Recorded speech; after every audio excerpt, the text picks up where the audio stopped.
ఈ దెబ్బతో అన్ని క్లియర్ అయిపోయినాయి గురూజీ, డౌట్లన్నీ లోపలంతా పోయింది బాగా. నలుగురికి అన్నం పెట్టడమే దానిలో ఉండే రహస్యం ఏం లేదు. నలుగురికి అన్నం పెట్టడమే తప్పేం కాదు కదా. అవును. నువ్వు అంతకు మించి ఊహిస్తే తప్పు. అంటే మేం బయటపడతాము అనే యంత్రాంగం మీరు తయారైందో పెద్ద పెద్ద పొరపాటును ఊళ్ళో. కూడా బయటపడదు, ఇంకా ఊబిలోకి వెళ్ళిపోతారు. అంటే అంతే. నన్ను బలహీనం చేసుకుంటున్నా కాబట్టి. అంతే, ఇంకా అసలు ఊబిలో కూరుకుపోతారు తప్ప బయటపడడం అసంభవం.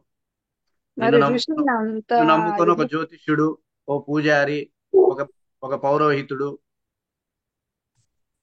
బతికిపోతారు. సైకాలజిస్టు, ఒక డాక్టరు బాగుపడతారు. అంటే ఒక వర్క్ లో మేము ఈ ఐదుగురిని కనెక్ట్ అయ్యాం గురూజీ. ఆ, కానీ ఫైనల్ గా ఏమీ పొందలేదు, కొద్దిగా సాంతన. నేను చెప్తా ఏనండి. మనల్ని నమ్ముకొని అట్లా వెళ్తే ఒక దొంగ గురువు, ఓ డాక్టరు, ఓ సైకాలజిస్టు, ఓ జ్యోతిష్యుడు, ఓ పురోహితుడు, ఓ పూజారి, ట్రావెలింగ్ ఒక ఆటో. ఆటో వాళ్ళు, వీళ్ళు బాగుపడతారు. అంతే తప్ప ఏమి లేదు. మరి అవి కూడా ఋషే కదా గురూజీ పెట్టింది. ఋషి పెట్టింది కరెక్టే, దాన్ని వీళ్ళు మార్చారు. ఇప్పుడు ఆగమ శాస్త్రం, వైదిక శాస్త్రం ఇవన్నీ అంటారు కదా గురూజీ. అవన్నీ కరెక్టే, వాటిని వీళ్ళు ఆ, మార్చారు. అంటే ఆయన ఋషి చెప్పింది ఏ ఉద్దేశం అంటారు గురూజీ? లోపలికి వెళ్ళమని. వీళ్ళు బయటకు బొమ్మ. బయటే ఆధారం అని చెప్పించారు. ఆ ఇది జరిగిన మోసం. సతీ సహగమనం అంటే ఏంటి? సతీ సహగమనం అంటే ఆ చైతన్యం శక్తి రెండు సత్ కలిసేలా. సత్ శాశ్వతత్వం. శాశ్వతత్వంతో కూడినటువంటి ఎరుక సాయి. అని అర్థం.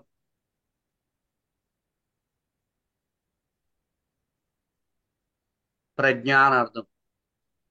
దాన్ని పొందాలి అని శాస్త్రం చెప్తే, ఈ ట్రూ ట్రాన్స్లేషన్ వాళ్ళు ఏం చేశారు? పూర్వం మొ- ప- రా- మగవాళ్ళు కరెక్ట్. చనిపోతే వాళ్ళ భార్యలను కూడా సతి అంటారు కదా, ఆవిడని కూడా, కాబట్టి ఆవిడని అవును. కూడా ఇల్లు పంపించేశారు అని ఓహో. దొంగ కథలు రాశారు.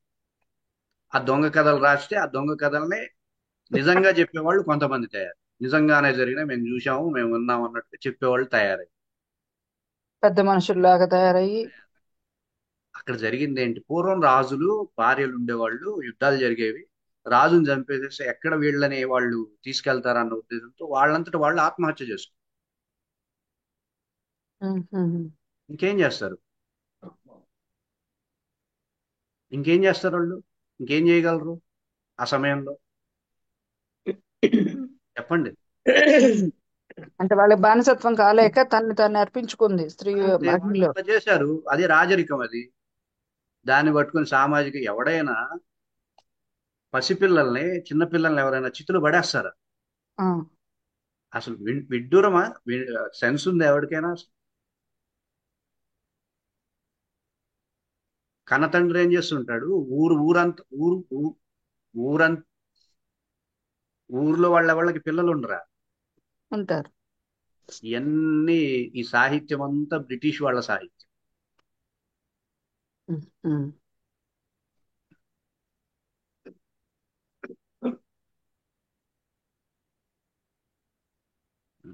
చిన్న చిన్న కథలు కథల్ని తీసుకొచ్చి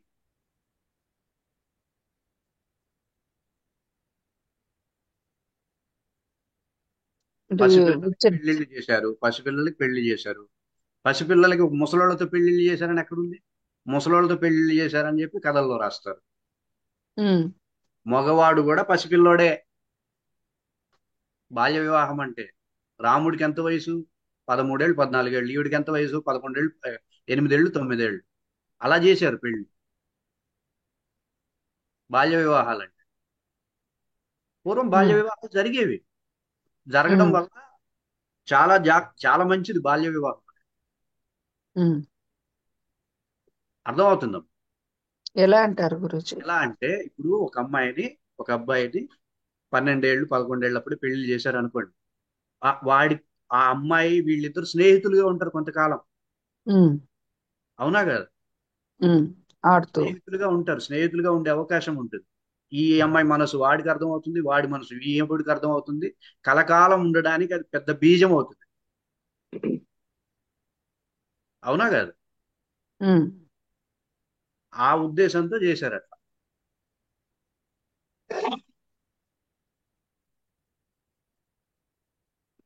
కానీ దాని ఉద్దేశం మారిపోయింది. అంటే ఆ మామూలుగా ఏమంటారంటే ఒక చిన్న వయసులో బ్రెయిన్ లో పడిపోయింది.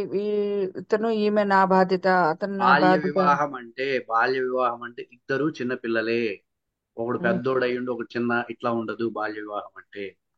దాన్ని మార్చుకొని రాసుకొని దాన్ని అడ్డమైన వ్యవహారం లాగా మనుషులు చేశారు. అది ఒక ఉమ్. మంచి గొప్ప వ్యవస్థ అది బాల్య వివాహం అనేది.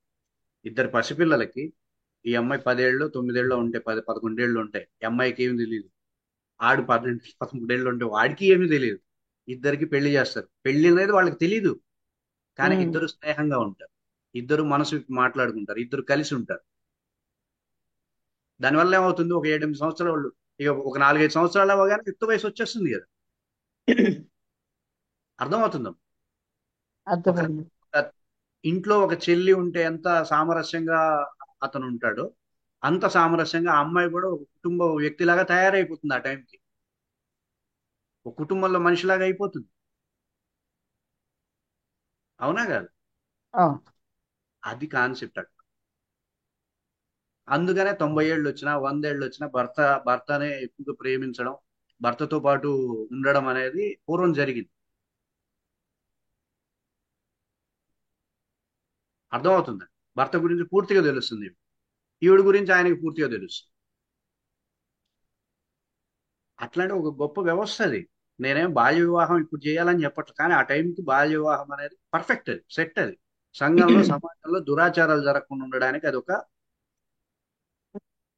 కారణమైంది. దాని బాల్య వివాహాలను పట్టుకొని పసిపిల్లలకి పెద్దవాళ్ళని ఇచ్చి పెళ్లి చేస్తారండి. ఏ తండ్రి ఇస్తాడండి? నాకు అర్థం కాదు. ఉమ్. నువ్వు ₹1,00,00,000 ఇస్తే మాత్రం ఒక తండ్రి తన కూతురికి ముసలోడిని ఇచ్చి పెళ్లి చేస్తాడా? ఏదో సినిమాలన్నీ చేయడం, ఏదో పుస్తకాలన్నీ రాసేయడం, అది చరిత్రగా జనాలను నమ్మించడం ఏది? అసలు మాకు పాఠ్య పుస్తకాల్లోనే ఉంది గురూజీ, ఒక ముసలి వ్యక్తిని చేసి తెలుగులో ఆమె మీద పుత్తడి బొమ్మ, అదే పద్యం పుత్తడి కూడా బొమ్మ ఉంది. పూర్ణమ్మ. ఎక్కడుంది ఆ పూర్ణమ్మ? అది కథ, పుత్తడి అది బొమ్మ. కథ, అది పూర్ణమ్మ కథ. అది సినిమా లాగా తీస్తే కాస్త బాగుంటుంది అన్న ఉద్దేశంతో తీశారు. అట్లా ఏ అమ్మాయి పెళ్లి చేశారు? ఆ, తనతో పాటు చాలా మంది అమ్మాయిలు ఆడుకున్నారు అని చెప్పాడు కదా కథలో. అవును, అవును. అమ్మాయిలందరికి ఎందుకు చేయాల? చెప్పండి మరి. అది కథా సంపుటి. ఇట్లాంటి పిచ్చి కథలన్నీ రాసి జనాల్ని ఇది చేసి, హిందూ మతం అనేది ఒక గొప్ప వ్యవస్థ, గొప్ప ఆర్గనైజేషన్. హైందవ సంస్కృతి అనేది ఏ గ్రేట్ ఆర్గనైజేషన్. అంతే. ఆర్గనైజ్డ్ రిలీజియన్ హిందూ మతం అంటే. దాన్ని ఇష్టం వచ్చినట్టుగా బాల్య వివాహం అంటే ఇట్లా చేశారని, సతీసహగమనం అట్లా చేశారని పిచ్చ పిచ్చ కథలన్నీ రాసి జనాల్ని ఇది చేస్తే అట్లా. సెన్స్ ఉండాలా, నమ్మడానికైనా సెన్స్ ఉంటుంది, నమ్మకానికి కూడా ఒక సెన్స్ ఉంటుంది. తండ్రి అంట తన బిడ్డలంట 5 ఏళ్ల అమ్మాయినంట 60 ఏళ్ల అబ్బాయికి ఇచ్చి పెళ్లి చేశాడంట. ఆయన చచ్చిపోతే ఈవిడ రోడ్డు మీద పడిందంట. ఎవరు నమ్మేది? ఏ తండ్రి చేస్తాడండి చెప్పండి? చెప్పండి, ఏ తండ్రి చేస్తాడు చెప్పండి చూద్దాం. చదువుకో, వాడికి అక్షర జ్ఞానం లేకపోయినా కూడా చేయడే.